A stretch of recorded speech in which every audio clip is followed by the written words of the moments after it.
지금으로부터 15년 전 아빠의 본사 발령 때문에 서울에서 작은 도시로 이사를 오게 된 수험생 박세로이. 경찰이 꾸민 그는 이사를 오자마자 경찰대로 체력 검정을 보러 가게 됩니다.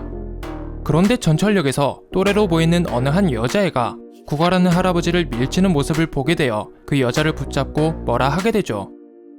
하지만 돌아온 대답은 누가 봐도 정말 어처구니 없는 말이었고 그 여자애는 재수없다는 말과 함께 그 자리를 피하게 됩니다. 그렇게 세로이는 시험을 보러 가기 전 똥 밟았다고 생각하게 되죠.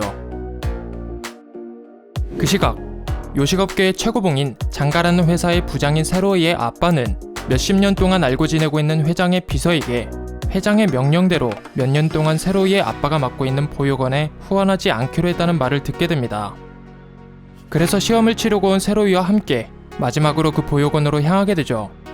그런데 누군가 친근하게 자신의 아빠를 부르며 오는 것을 보게 되고 아빠 또한 그 사람의 이름을 부르며 친근하게 대해주는 것을 보고 깜짝 놀라게 됩니다. 왜냐하면 아빠를 부른 사람이 아까 전철역에서 본 여자였기 때문이었죠. 그래서 허겁지겁 그 자리를 피하게 됩니다. 그런데 얼마 후 세로이의 아빠에게 같은 학교로 전학 온다는 것을 들은 수아가 찾아와 5년 동안 너의 아빠에게 지원받았다는 것을 얘기하며 앞으로 친하게 지내자는 말을 하게 되죠. 하지만 세로이의 탐탁지 않은 행동 때문에 친하게 지내자는 말을 취소하게 됩니다. 그렇게 세로이와 수아는 별로 달갑지 않은 두 번째 만남을 뒤로한 채 헤어지게 되죠. 다음날 첫 등교를 한 세로이는 거기에 있는 누군가를 보고 또 깜짝 놀라게 됩니다. 왜냐하면 수아 때문이었죠. 그런데 하필 또 수아의 옆자리에 앉게 되어 앞으로 학교 생활이 순탄치 않을 거라고 생각하게 됩니다. 그런데 그때 누가 봐도 다른 모습을 띠고 있는 같은 반 친구 장근원이 어느 한 친구를 괴롭히는 장면을 목격하게 되어 다가가 말리게 되죠. 그리고 때마침 들어온 선생에게 그 사실을 얘기하게 됩니다.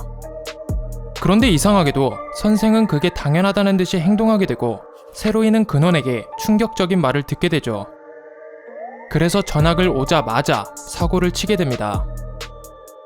그렇게 몇 시간 후 근원의 아빠와 세로이의 아빠가 학교에 찾아오게 되고 세로이의 아빠는 근원의 아빠에게 정중히 사과하게 되죠. 알고 보니 세로이에게 맞은 근원은 장가의 후계자, 즉 세로이의 아빠가 몇십 년 동안 모시고 있는 회장의 아들이었습니다.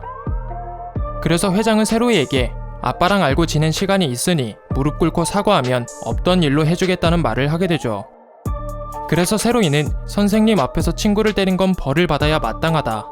하지만 근원에 대한 사과는 절대 할 수 없다면서 자신의 소신과 아빠의 가르침대로 무릎을 꿇지 않겠다는 얘기를 하게 되고 그 말을 들은 회장은 세로이의 아빠에게 방금 세로이가 한 말에 대한 생각을 물어보게 됩니다.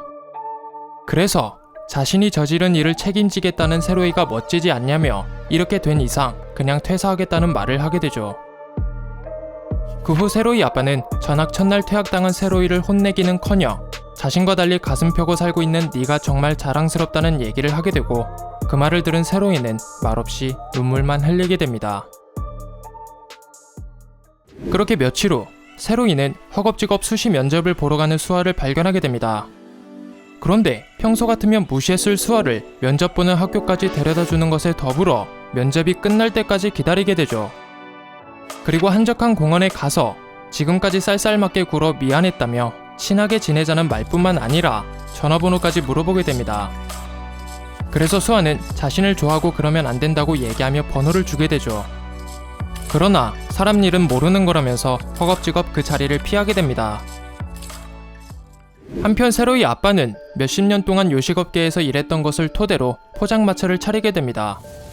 그리고 딸 같은 수아와 자랑스러운 아들 세로이와 함께 행복한 나날들을 보내게 되죠. 그렇게 행복한 날들을 보내던 어느 날 세로이 아빠는 여느 때처럼 장을 보고 가게로 향하게 됩니다. 그런데 그때 대형 사고가 나게 되어 크게 다치게 되고 결국 그렇게 죽게 되죠. 그래서 세로이는 수아의 도움을 받으며 아빠의 장례를 치르게 됩니다. 그리고 그때 경찰이 찾아와 사건 경위 자료를 건네주며 사고 낸 사람이 자수했다는 얘기와 합의를 원하고 있다는 얘기를 하게 되죠. 그런데 수아는 거기에 있는 사고 낸 차량을 보고 깜짝 놀라게 됩니다. 왜냐하면 그 차량은 며칠 전 집에 태워다 주겠다고 한 장근원의 차였기 때문이었죠. 그래서 세로이는 그게 확실한 거냐고 물어보게 되고 확실하다는 수아의 말을 듣자마자 자리 좀 지켜달라는 얘기를 한 뒤 병원에 입원해 있는 근원을 찾아가 죽이려 하게 됩니다.